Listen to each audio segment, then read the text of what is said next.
Mechanical Properties, Chapter 1.6, page 31.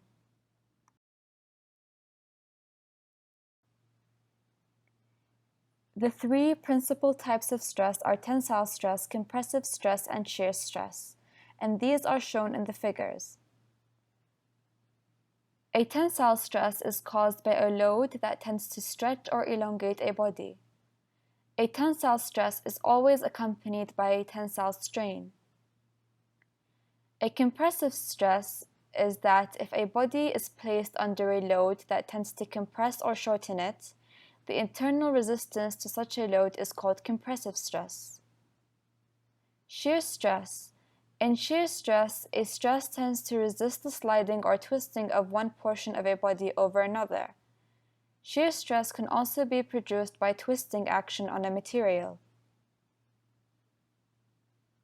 In the oral cavity, at any point, the force applied is a combination of these forces. The figure shows compressive force that develops at the top of the bar, tensile force at the lower border, and shear stresses at both ends. A simple way to understand stress and strain is to consider a rod of material that is held under tension by being subjected to a tensile strength or load, as shown in the figure on the right.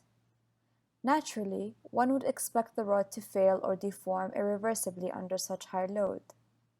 The load at which the failure or deformity occurs is the measure of the strength of the rod, but it is particular to its specific dimensions and material. The load that the rod could bear without failing would be increased if the diameter of the rod was increased, and would decrease if the diameter were decreased.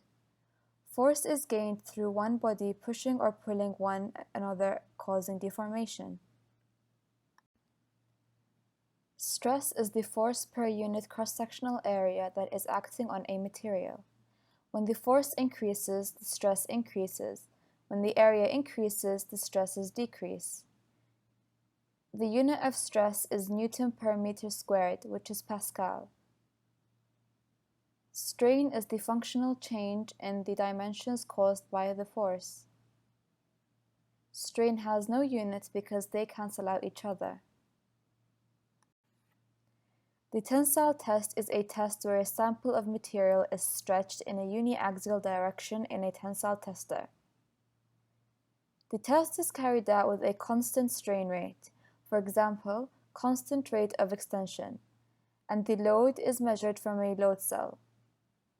This test simulates mastication. This figure shows the relationship between stress and strain, and the fact that brass alloy does not show a linear relationship between stress and strain along the full length of the curve.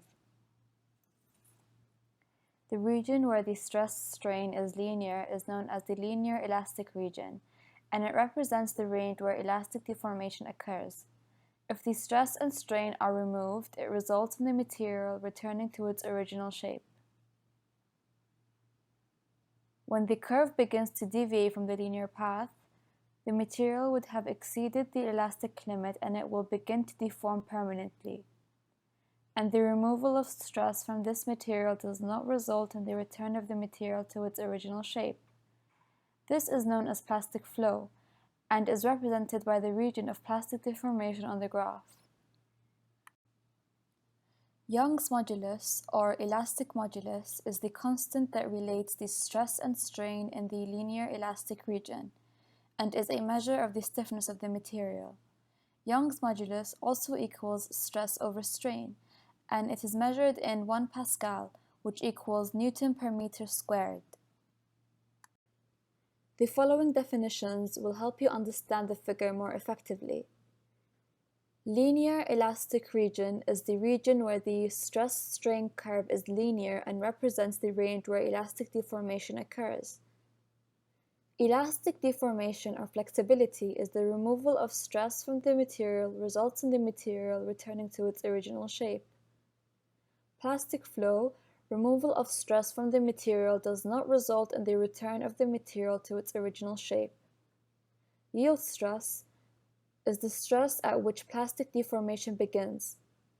Proof stress is the stress required to produce a certain amount of plastic strain, usually 0.2%. The ultimate tensile strength is a maximum stress that the specimen can withstand. Ductility is the amount of plastic strain produced in the specimen at a fracture. Resilience, the amount of energy a material can absorb without undergoing any permanent deformation. Toughness is the total amount of energy that a material can absorb before it fractures. These are the stress and strain curves for a range of materials. An example of a ductile metal is mild steel, which shows a region of linear plastic behaviors, a well-defined yield point, and a considerable amount of ductility. In contrast, a hard brittle solid such as plaster of Paris shows only a linear elastic region and then fractures without any evidence of plastic deformation. For brittle materials in particular, the tensile test is difficult to carry out, and the results usually show a high degree of scatter. An alternative test is a compression test. The measurement of a diametral tensile strength in which a disk is subjected to a compressive load. The load is applied to the disk, which results in a tensile stress in a direction perpendicular to the applied load. The tensile strength is calculated where P is load, D is diameter of the disk, and T is the thickness of the disk. It is commonly used to test brittle dental materials. The arrangement on the right measures the compressive strength showing tensile and shear strength develop, whereas the arrangement on the left measures the diametral tensile strength. The hardness test measures the resistance of a material to indenter or cutting tool. It provides an indication of the resistance of the material to scratching or abrasion. There is a relation between hardness of the material and the ultimate tensile strength. A standardized force is applied to a point. This produces a symmetrically shaped indentation. Indentation dimensions are measured and then related to a tabulated or recorded hardness value. The test involves an indenter which must be harder than the material being tested. The indenter is pushed on the material for a period of time, leaving behind an impression on the material. The size of the impression will depend on the hardness of the material. The size of the impression is inversely proportional to the hardness of the surface. The following figure shows surface indenters from different hardness testers. The indenters can come in different shapes. For example, Brunel, which comes in the shape of a ball, or Vickers or Knoop, which come in the shape of pyramids. The sizes can be measured and the empirical hardness number is calculated. The following figure shows the surface indenters from different hardness testers. The indenters can come in the shape of a ball, known as Brunel, or a pyramid, known as Vickers or Knoop. The impact test is designed to test the resistance of a material to the sudden application of load. It is also the energy required to fracture a material under an impact force. Examples of impact testing systems are Charpy and IZOD. This slide shows an example of the test where a standard notch bar is subjected to an impulse load provided by a heavy pendulum. Fatigue is the failure at stresses below elastic limit due to repeated application of loads or fluctuating stresses. The stress is plotted as a function of the logarithm of the corresponding numbers of cycles required to cause failure. This gives an SN curve, as shown in the figure. This figure shows the relation between the number of cycles and stress in aluminium and steel.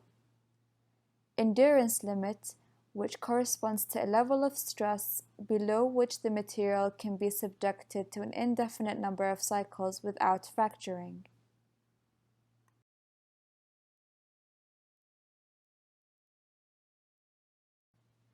Under the influence of a constant stress, materials can deform permanently if the load is applied for a long time, even though the stress applied on the material is below the elastic limit.